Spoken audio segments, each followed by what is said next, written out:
Welcome back to the Pearl Report. Dozens of South Asian men are allegedly trafficked into Hong Kong through fake marriages for bonded labor. And NGOs say thousands of foreign domestic helpers are also enslaved by heavy debt bondage to job agencies. They treated me a slave, a person they can relieve their anger on, like I was not a human. 9 years ago, Kashi, who is living in Pakistan, was arranged by his parents to marry a Hong Kong-born Pakistani woman. Kashi, who is working as a bank clerk, says his bride's family promised a brighter future in Hong Kong. After the wedding, his in-laws brought him to Hong Kong to live with them. Cooking, cleaning, all the house. If I stop a little bit, they kick me from the back. They laugh very much when they slap on my face. They push me to work in the construction site. Kashi had to hand over his wages to his wife's brother. These all things are elements of slavery. I will call him a slave groom. Matt Friedman says Kashi has been trafficked like a bonded laborer. Basically, trafficking is a violation of freedom. There's nothing more fundamental than freedom when it comes to human rights. I cannot go anywhere. His passport was taken when he arrived. If I go back, I think I have big insult for myself and for my family. In the first year of his marriage, he fathered a son and felt further resigned to his fate. I was like a cockroach off the floor. They always try to step on me. Kashi says he was constantly monitored and psychologically tortured by his brother-in-law. One day, he stabbed Kashi for refusing to do the housework. I was afraid of dying with their hands. Fear of death motivated Kashi to abandon his 5-year-old son and escape while out on a job. I did not have money, so I did sleep on the street. He says he was homeless for 3 months until moving into Chungking Mansion, where he now shares a room with several South Asian men and takes odd jobs in tailoring and construction for daily survival. Friends introduced Kashi to Richard, an immigration consultant who's helped many South Asian men in the building. I believe 20% of the husbands are slave grooms. They are brought to Hong Kong.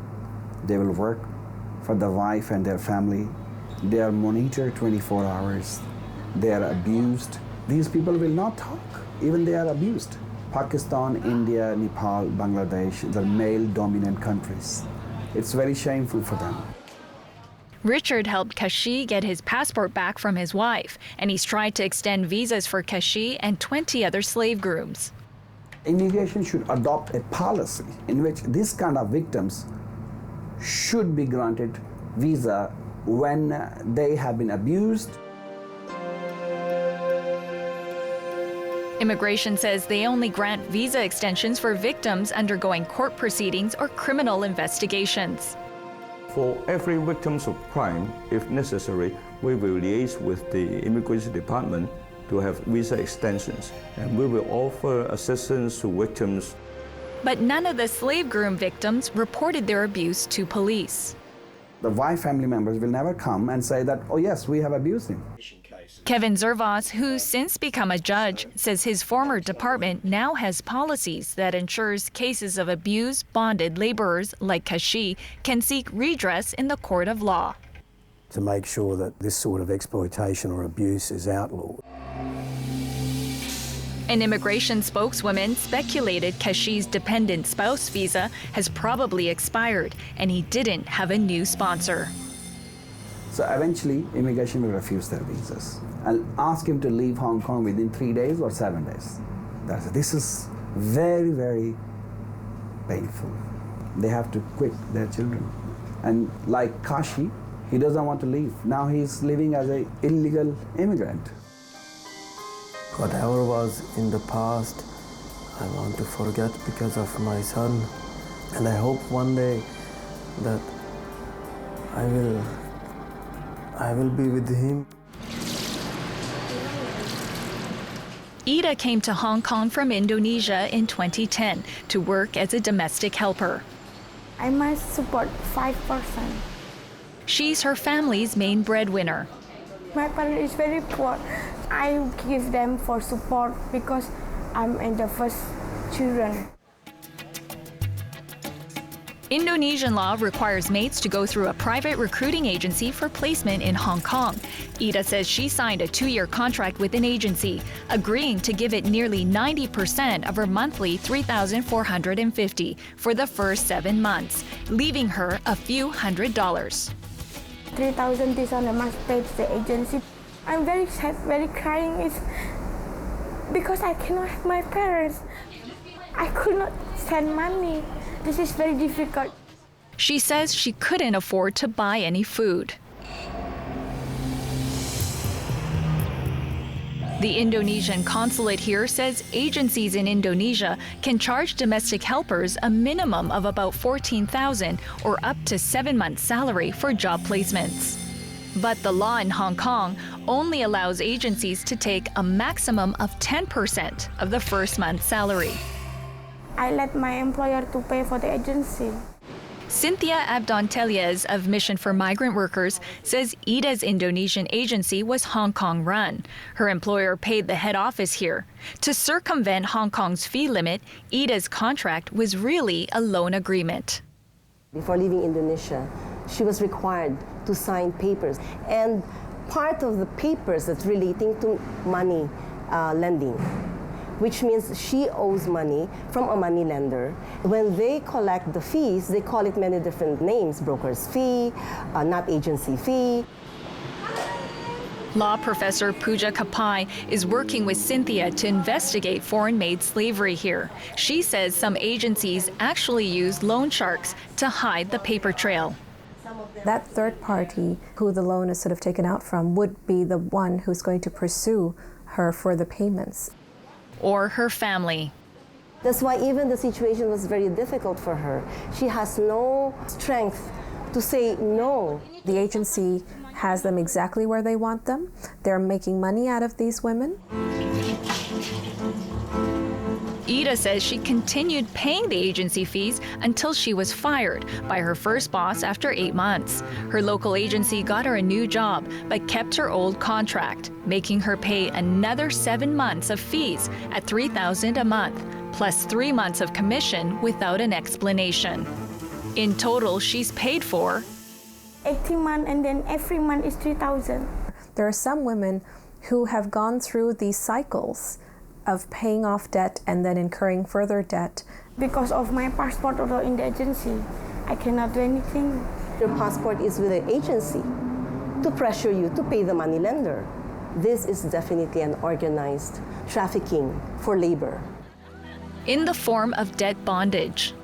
Cynthia says she's received complaints of debt bondage from over 1,000 out of the 300,000 Filipina and Indonesian maids here since July, but she thinks many more have been victimized.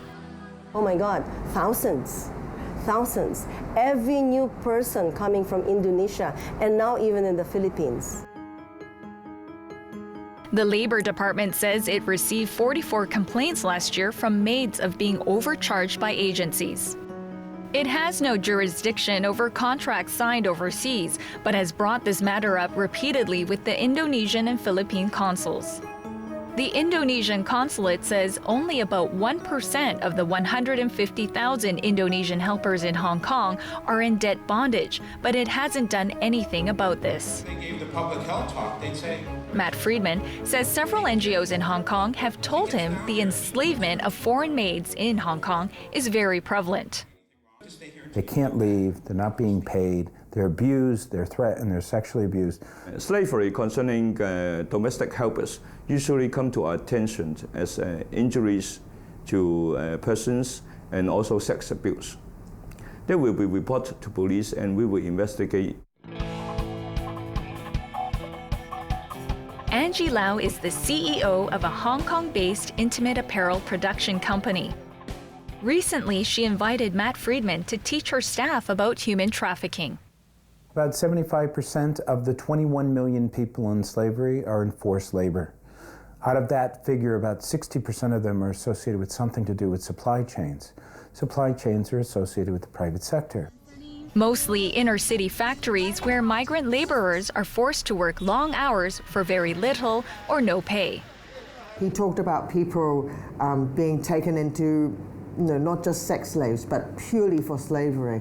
And I thought, God, those things only happened ages ago in the ancient world.